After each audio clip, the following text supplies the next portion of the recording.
Meron po tayong isang pagbibigang magtatanong na personal. Sige po, sino po yun? Sige po. Magandang gabi po. Magandang gabi po. Ako po si Roger Bagawang, isang Katoliko. Ang katanungan ko ay ganito. Bakit ang kapatiran sa loob ng iglesia hindi nagsasign of cross? Salamat po. Salamat po. Salamat po sa inyong katanungan, Ginoong Roger. Bakit daw po ang mga kaalib sa Iglesia ni Cristo ay hindi nagsasign of the cross? Kaya po nang naipagpauna namin sa inyo ang batayan po o saligan ng Iglesia ni Cristo sa paglilingkod sa Diyos kung ano nakasulat sa Biblia. Wala pong utos ang Diyos na gawin yun. Bagkus, dahil ang nagsasign of the cross ay ang kinagisnang relihiyon. Tanungin natin sila, ano ba yon? Bakit nila ginagawa yon? Babalikan ko po itong Aklat Katoliko, siyang inyong pakinggan, Aral Katoliko. Sa pahina 11, ito po sabi niya, ang tanda ng Santa Cruz ay siyang tanda ng taong Katoliko. Ang paraang ginagawa sa paggamit ng Santa Cruz ay dalawa, mag-antanda at ang mag-krus. Ang pag-aantanda ay ang paggawa ng 3 krus ng hinlalaki ng kanang kamay ang unay sa noo.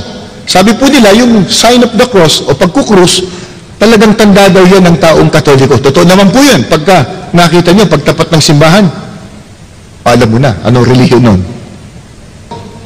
Kaya wala pa akong nakitang Katoliko, nag-krus kaliwa. O kaya ang unay batok. Wala akong ganun.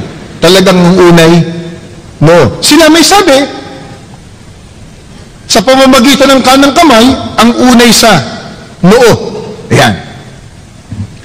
Wala pong mababasang sa Biblia na utos yan ng Diyos, ni Kristo, o ng mga apostol. Bagkus kung meron po tayong mababasa, may tanda sa noo, at saka sa kanang kamay, ano yun? Biblia po. Apokalipsis po, 13. Ang talata po ay 14 at 16. At nadadaya niya ang mga nananahan sa lupa, at ang lahat, maliliit at malalaki, at mayayaman at mga dukha, at ang mga laya at ang mga alipin, pinabigyan ng isang tanda sa kanilang kanang kamay o sa noo. Sa Biblia may mababasa po, tanda sa kanang kamay at saka sa noo. Pero yun po pala, tanda ng nadaya ng bulaang propeta o bulaang tagapangaral. Sa Biblia po yun. Ngayon, balikan po natin, ba't ba gumagawa ng ganun ng pagkukusang Iglesia Katolika Romana? Totoo ba yung sinasabi nila na pag ginawa mo daw yun, malalayo ka sa maligno, sa multo, sa masama? Nakapagtataka nga lang, pagtapat ng simbahan at saka sila, nandun ba maligno?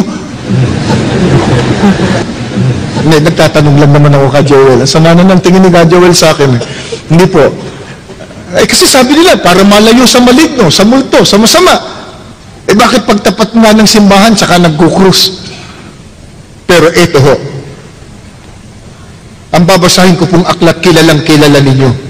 Ito po yung pagbinasa ng kinagis ng relihiyon. Pag tinatawag nilang mahal na araw, kinakanta. Ano po?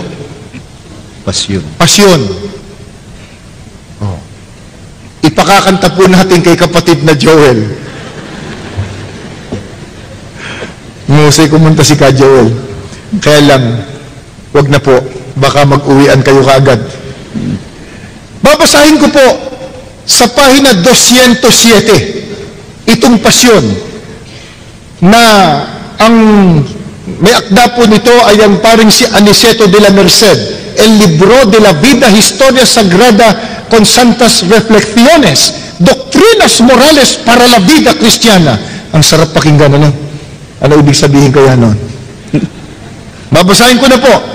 Ipag-uutos magkintal, magantanda, sa noo o kanang kamay, sukat pagkakilalanan na sila nga kampong tunay nitong Antikristong hunghang.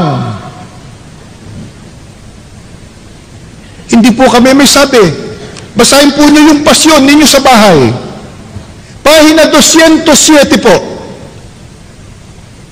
yung may tanda daw o nagkikintal sa noo at kanang kamay, sukat pagkakilalanan, sila ay kampung tunay nitong Antikristong hunghang.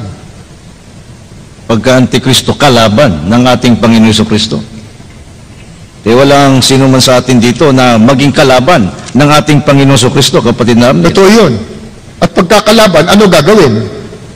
Parurusahan. Ito yan, kapatid na Joel 14, 9 hanggang 11. At ang ibang anghel, ang pangatlo'y sumunod sa kanila, nagsasabi ng malakas na tinig, kung ang sino man ay sumasamba sa hayop at sa kanyang larawan at tumatanggap ng tanda sa kanyang noo o sa kanyang kamay, iinom din naman siya ng alak ng kagalitan ng Diyos na nahahandang walang halo sa inuman ng kanyang kagalitan, at siya'y pahihirapan ng apoy at asupre sa harapan ng mga banal na anghel at sa harapan ng kordero, at ang usok ng hirap nila ay napaiilang lang magpakailan-kailanman, at sila'y walang kapahingahan araw at gabi. Hindi po maliligtas ayon sa Biblia yung may tanda sa noo at kanang kamay.